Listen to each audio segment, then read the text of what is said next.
வாழ்க வளமுடன். ஓம் நமச்சிவாய. அனைத்து தமிழ் உள்ளங்களுக்கும் வணக்கம்.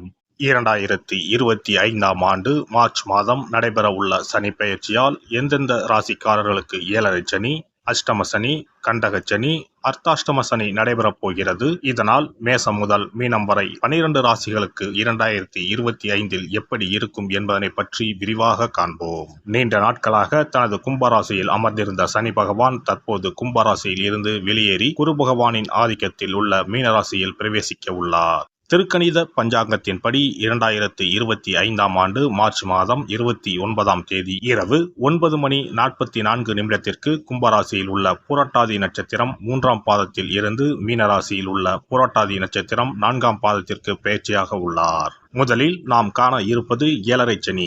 ஏழரை சனியை 2.5 ஆண்டு காலமாக பிரித்து சொல்லலாம். முதல் 2.5 வருடத்தை விரயசனி என்றும், அடுத்து வரக்கூடிய 2.5 வருடத்தை ஜென்மசனி என்றும், இறுதியாக வரக்கூடிய 2.5 வருடத்தை பாதச்சனி என்றும் அழைக்கின்றோம். கடந்த ஆண்டு 2023இல் இருந்து மகர ராசிக்கு பாதசனியும், கும்பராசிக்கு ஜென்மசனியும், மீனராசிக்கு விரயசனியும் நடைபெற்று வருகிறது. இனி வரக்கூடிய சனி பெயர்ச்சியால் மேச ராசிக்காரர்களுக்கு ஏழரை சனி ஆரம்பித்து அடுத்த 2.5 வருடம் விரயசனி நடைபெற உள்ளது. மீன ராசிக்கு விரயசனி முடிந்து ஜென்மசனியும், கும்பராசிக்கு ஜென்மசனி முடிந்து பாதசனியும் நடைபெற உள்ளது. மகர ராசிக்காரர்கள் ஏழரை சனியில் இருந்து முழுமையாக விடுதலை அடைய உள்ளீர்கள். ராசிக்கு 4ஆம் இடத்திற்கு சனி பகவான் வரும் பொழுது நடைபெறுவது அர்த்தாஷ்டம சனியாகும். ராசிக்கு 7இல் சனி பகவான் வரும்போது நடைபெறுவது கண்டக சனியாகும். ராசிக்கு 8இல் சனி பகவான் வரும்போது அஷ்டம சனி நடைபெறும். வரும் சனி பெயர்ச்சியின் போது மகரம், கடகம், விருச்சிக ராசிக்காரர்கள் சனியின் பாதிப்பில் இருந்து விடுபட உள்ளீர்கள். மேச ராசிக்கு விரயச்சனியும், ரிஷப ராசிக்கு லாபச்சனியும், மிதுன ராசிக்கு கர்மச்சனியும், கடக ராசிக்கு பாக்கியச்சனியும் நடைபெறப் போகிறது. சிம்ம ராசிக்கு அஷ்டமச்சனி, கன்னி ராசிக்கு கண்டகச்சனி, துலாம் ராசிக்கு ரோகச்சனி, விருச்சிக ராசிக்கு பஞ்சமசனி, தனுசு ராசிக்கு அர்த்தாஷ்டம சனி, மகர ராசிக்கு சகாய சனி, கும்பராசிக்கு பாதசனி, மீன ராசிக்கு ஜென்மசனி நடைபெற உள்ளது. இனி இந்த பெயர்ச்சியால் உங்கள் ராசிக்கு உண்டாகும் சுபபலன் என்ன என்பதனையும், அசுபபலன் ஏற்படுமாயின் ராசிக்காரர்கள் செய்ய வேண்டிய பரிகாரம் என்ன, வழிபட வேண்டிய தெய்வம் யார் என்பதனை பற்றியும் விரிவாக காண்போம். நடைபெற போகும் இந்த சனி பெயர்ச்சியால் உங்கள் வாழ்வில் வளமும் நலமும் செல்வ செழிப்பும் பெற்று வாழ்வில் உயரிய நிலையை அடைய எல்லாம் வல்ல எம்பெருமானை வேண்டி விரும்பி கேட்டுக்கொள்கிறேன். மீனராசி அன்பர்களே, விரயசனி முடிந்து ஜென்மசனி தொடங்க உள்ளது. பல்வேறு துன்பங்களை அனுபவித்து வந்த மீனராசிக்காரர்களுக்கு 2025ஆம் ஆண்டு சனி பெயர்ச்சி என்னென்ன நற்பலன்களை கொடுக்கப் போகிறது, எந்தெந்த விஷயங்களில் கவனமாக இருக்க வேண்டும் என்பதை பற்றி காண்போம். மீனராசி அன்பர்களுக்கு 12ஆம் வீட்டில், அதாவது விரயஸ்தானத்தில் சனி பகவான் இருந்தார். கிட்டத்தட்ட 3 வருடங்களாக பல்வேறு துன்பங்களை அனுபவித்து வந்தீர்கள். முதலீடுக்காக வாங்கிய கடனுக்கு பெரிய தொகையை வட்டியாக கட்டும் சூழ்நிலை உண்டானது. நிம்மதி, தூக்கம் இழந்து ஒரு பிரச்சனை முடிந்தால் அடுத்த பிரச்சனை என பாரத்தை சுமந்து கொண்டிருக்கும் சூழ்நிலை இருந்திருக்கும். வெளியில் சொல்ல முடியாத அளவுக்கு பல பிரச்சனைகளை சந்தித்து இருப்பீர்கள். ராசியில் சனி பகவான் தற்போது ஜென்ம சனியாக வருவதால் நீங்கள் கவனமாக செயல்பட வேண்டிய காலகட்டமாகும். இதனால் எந்த ஒரு செயலிலும் ரிஸ்க் எடுக்காமல் பார்த்து கொள்ள வேண்டும். தொழில், உத்தியோகம், புதிதாக கிளைகள் தோங்குவது போன்றவற்றில் பாதிப்புகள் ஏற்பட வாய்ப்புள்ளது. அதனால் கவனமாக இருக்க வேண்டும். அஷ்டமஸ்தானத்தில் குரு பார்வை விழுவதால் யோகம் உண்டாகும். 10ஆம் இடத்தில் குரு வருவதால் பதவி உயர்வு கிடைக்கும். நல்ல வேலை, நல்ல தொழில், நல்ல சம்பளம் கிடைக்கும். குருவால் நல்ல பலன்கள் உண்டாக வாய்ப்புள்ளது. இடம், வீடு, பூமி என எங்கு எப்போது பிரச்சனை வரும் என்று சொல்லவே முடியாது. சம்பந்தமே இல்லாமல் பிரச்சனைகள் உருவாகும். உதாரணமாக, விற்ற பொருளில் கூட குறை இருக்கிறது என்று பிரச்சனைகள் எழ வாய்ப்புள்ளது. மீன ராசிக்காரர்களுக்கு ஒரு பிளஸ் என்றால் ராசியில் இருந்த ராகு ராசியில் இருந்து போய்விட்டது. இதனால் உங்களுக்கு கோபம், வீரியம், பிடிவாதம் ஆகியவை பெரிதாக காணப்படாது. நாம் நிறைய இழந்து விட்டோம், தோற்றுவிட்டோம் என்ற வருத்தம் மட்டுமே மிச்சமாக இருக்கும். ஆனால் சாதுரியமாக செயல்பட்டால் உங்களுக்கு சாதகமான காலமாக இருக்கும். பெரிய வெற்றி கிடைக்கவில்லை என்றாலும் சுமாராக வாழ்க்கை நடக்கும். இது எல்லாமே ஒரு வருடம்தான். ஒரு வருடத்திற்கு பிறகு ராசிக்கு குருவின் பார்வை வந்த பிறகு அனுகூலமான பலன்கள் உண்டாகும். ஜென்ம சனி என்பது 2.5 காலம். 6ஆம் இடத்தில் கேது பகவான் நல்ல பலன்களை கொடுப்பதற்கு தயாராக உள்ளார். ஒரு வருட காலம், குறிப்பாக சனி பகவான் உத்திரட்டாதி நட்சத்திரத்தில் சனி பகவான் பயணிக்கும் போது மட்டும் 10 மாத காலம் உங்களை பார்த்து கொண்டால் இழப்போ அவமானமோ நேராது. புதனின் ராசிக்குள் சனி பகவான் சென்ற பிறகு மீன ராசிக்காரர்களுக்கு பல்வேறு அனுகூலங்கள் உண்டாகும்.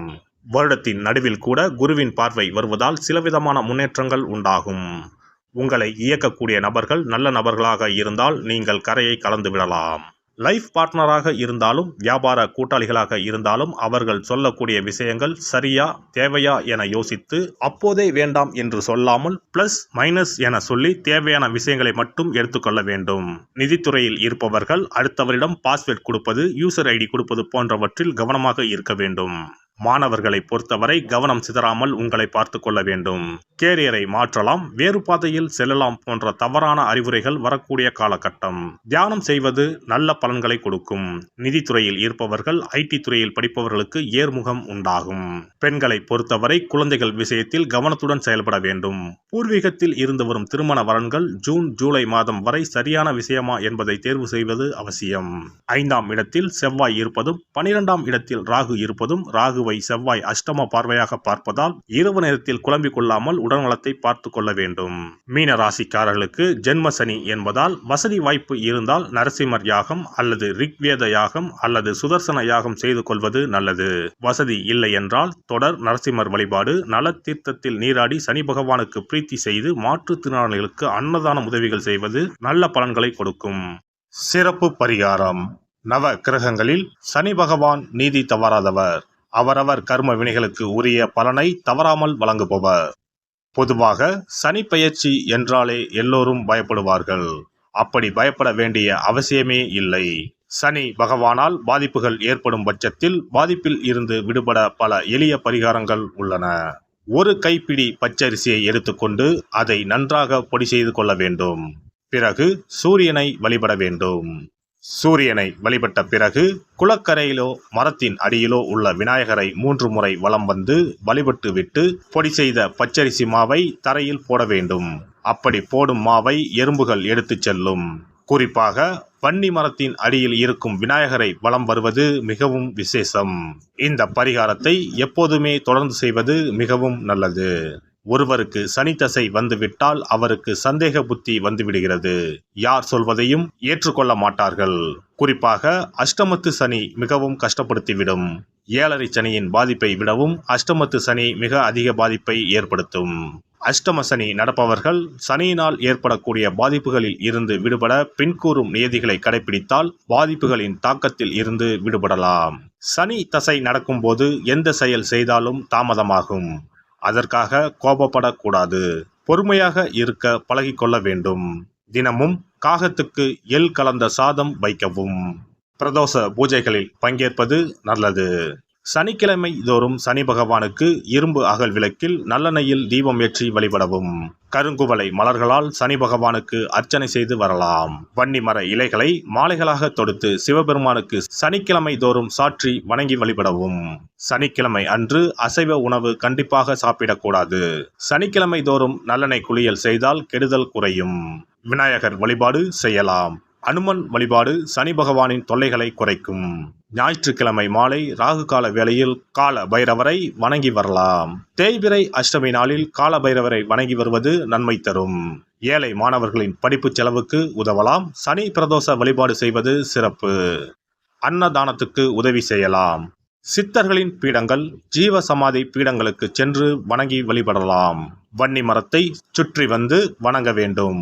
இதனால் சனி பகவானின் கொடுமையான பாதிப்புகள் விலகிவிடும். பிரதோஷ காலத்தில் சிவபெருமானுக்கு வில்வ இலை கொடுத்து வணங்க வேண்டும். தினமும் ராமநாமம் ஜபித்து வந்தால் சனி பகவானின் தொல்லையிலிருந்து தப்பிக்கலாம். கால்கள் இல்லாமல் நடக்க இயலாதவர்களுக்கு இயன்ற உதவியை செய்யலாம். இந்த வழிமுறைகளை முறையாக கடைபிடித்து சனியினால் ஏற்படக்கூடிய பாதிப்புகளின் தாக்கத்தில் இருந்து விடுபடலாம். எல்லாம் வல்ல இறையருளால் நீங்களும் உங்கள் அன்பு குடும்பமும் உடல் நலம், நீலாயுள், நிறை செல்வம், உயர் புகழ், மெய்ஞானம் ஓங்கி வாழ்க வளமுடன். இந்த வீடியோ பதிவு உங்களுக்கு பிடித்திருந்தால் லைக் பண்ணுங்க, கமெண்ட் பண்ணுங்க, ஷேர் பண்ணுங்க. மறக்காம சப்ஸ்கிரைப் பண்ணுங்க. பக்கத்துல இருக்கிற பெல் பட்டனை கிளிக் பண்ணுங்க. நன்றி, வணக்கம். ஓம் நமச்சிவாய. சிவாய நம.